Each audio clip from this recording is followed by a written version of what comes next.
हाँ जी, ऐड वाले वर्ड को दोबारा से करवा रहा हूँ। ये लेफ्ट हैंड साइड को मीन्स लेफ्ट हैंड साइड को हम एज इट इज़ लिख दिया, ठीक है जी। अब इसका लेफ्ट हैंड साइड हमने ऑपोजिट करके लिख दिया, मतलब n1/v आगे लिख दिया, -n2/v पीछे लिख दिया। ये देखिए n1/v आगे लिख दिया, -n2/v1 पीछे लिख दिया, तो माइनस साइन इधर है, तो सारे साइन ठीक है आई थिंक। इसके आगे माइनस का साइन, इसके आगे पॉजिटिव साइन, इसके आगे पॉजिटिव, इसके आगे माइनस साइन, तो यहाँ पे साइन पॉजिटिव ही आएगा क्योंकि मैंने -n1/v आगे करके लिख दिया है, ठीक है जी। तो जो कट हो रहा है वो कट कर दिया, ठीक है जी। उसके बाद राइट हैंड साइड पे चलते हैं हम।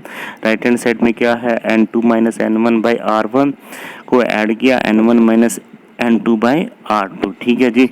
अब लेफ्ट हैंड साइड में बचा क्या, -n1/u प्लस n1/v, तो कॉमन क्या निकला यहाँ पे, n1 कॉमन निकला, तो 1/v माइनस 1/u ब्रैकेट में आ गया। और right hand side n2 - n1/r1 minus, अब इस पार्ट में मैंने क्या किया, माइनस कैसे आया यहाँ पे, इस पार्ट को मैंने माइनस कॉमन निकाल लूँ तो क्या बचेगा, n2 - n1/r2। फिर से रिपीट करो, n1 - n2/r2 में से माइनस ऊपर से कॉमन निकाल लिया, so what will happen, minus बाहर निकल गया, the thing come out to be n2 - n1, ठीक है जी, ये वाला पार्ट अपॉन में r2। नेक्स्ट स्लाइड पे चलते हैं हम। अब इसमें क्या हुआ है, n1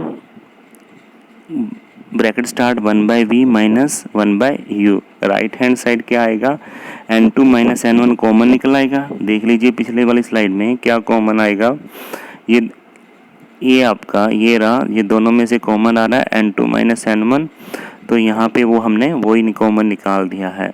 तो बचा क्या, इन ब्रैकेट 1/r1 माइनस 1/r2। तो उसके बाद जो हमने क्रॉस मल्टीप्लाई किया है, मतलब n1 का पार्ट नीचे ले गए हैं, तो क्या हुआ, इधर क्या बना, n2 - n1/n1, तो 1/v minus 1/u is equal to n2 - n1 upon n1 in bracket 1/r1 minus 1/r2। This is your standard equation, this is your standard equation. अब इसी को हम इम्प्रूव करेंगे, कैसे इम्प्रूव करेंगे इक्वेशन को, ये जो हमने पिछले वाले केस में जब स्टार्ट किया था, ऑब्जेक्ट हमने कहाँ पे रखा था, at some finite distance. See this diagram, we kept at object at some finite distance, that mean object को हमने कुछ फाइनाइट डिस्टेंस पे रखा था जो हमें नोन था u। अब अगर हम अब स्पेशल केस कंसीडर कर रहे हैं, उस केस में क्या होगा, when the object is kept at infinity, object को इन्फिनिटी पे रखे हैं तो क्या होगा, ऑब्जेक्ट डिस्टेंस हमारा क्या हो जाएगा, u क्या बन जाएगा, इन्फिनिटी, u क्या बन जाएगा हमारा, इन्फिनिटी। उसके बाद आपको शुरू में रिफ्रैक्शन में बता चुका हूँ और आपने ये 10th में भी पढ़ा हुआ है, जब भी कभी भी रे ऑफ लाइट, जब भी कभी भी रे ऑफ लाइट इन्फिनिटी से आ रही हैं, after refraction it will always pass through a point and that is your called focus, okay. जब भी ray of light are parallel to this principal axis after refraction it will pass through focus, focus से pass करेंगी। तो हम क्या कह सकते हैं, फोकस से पास करने का मतलब ऑब्जेक्ट हमारा इन्फिनिटी पे है, मतलब ऑब्जेक्ट डिस्टेंस इन्फिनिटी है, तो इमेज हमारा कहाँ पे बनेगा, फोकस। और उस फोकस को हम डिस्टेंस में कहें तो वो क्या होती है, फोकल लेंथ स्मॉल f, ठीक है जी। ये देख लीजिए, object at infinity, image at focus. तो हमने focus is a point, focal length is a distance, focus is a point, focal length is a distance, दोनों में कंफ्यूज ना होना। तो डिस्टेंस की वैल्यू पुट करनी है यहाँ पे, इमेज हमारा कहाँ बन रहा है, फोकल लेंथ पे, ऑब्जेक्ट इन्फिनिटी पे है, तो 1/f माइनस 1/infinity, 1/infinity क्या होता है, 0। तो राइट हैंड साइड सेम रहेगी, इसमें कोई इफेक्ट नहीं पड़ेगा, तो 1/f माइनस 1/0 क्या बना, लेफ्ट हैंड साइड 1/f, ये वाला पार्ट एज इट इज रहा। So compare the equation number 3 and 4, इस इक्वेशन को और इस इक्वेशन को कंपेयर कर, राइट हैंड साइड के दोनों सेम है, can we equate the left hand side part, तो क्या बना 1/f is equal to 1/v minus 1/u। 1/f is equal to 1/v minus 1/u। This is your lens formula, और इसको sometime also called lens maker formula. Lens maker formula, okay.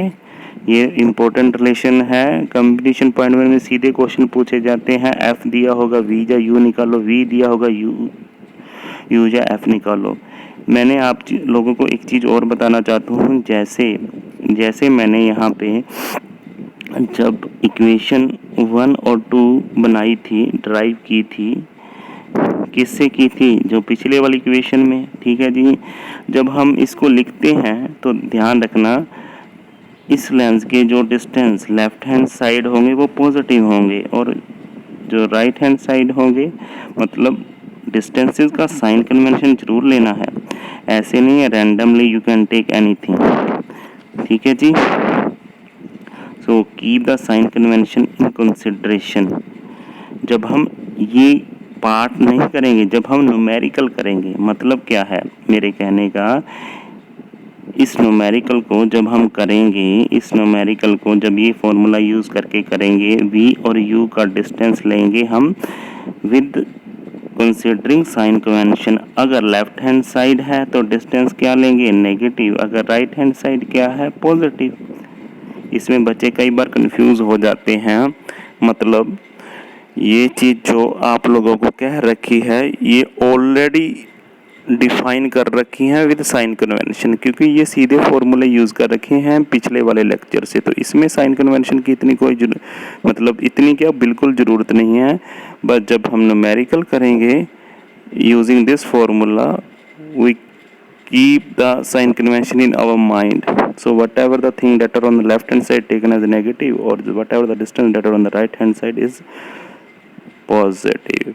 अब इसी फॉर्मूले को हम कंपेयर करते हैं मिरर इक्वेशन से, that is for the surface, that आप लोगों ने 10th में पढ़ी है इक्वेशन, वो रिफ्रैक्शन की केस की नहीं है, पर इसको कंपेयर करेंगे। सिमिलर सी इक्वेशन है 1/f is equal to 1/v plus 1/u, ठीक है जी। दोनों इक्वेशन सेम सी हैं, बस डिफरेंस कहाँ पे है, साइन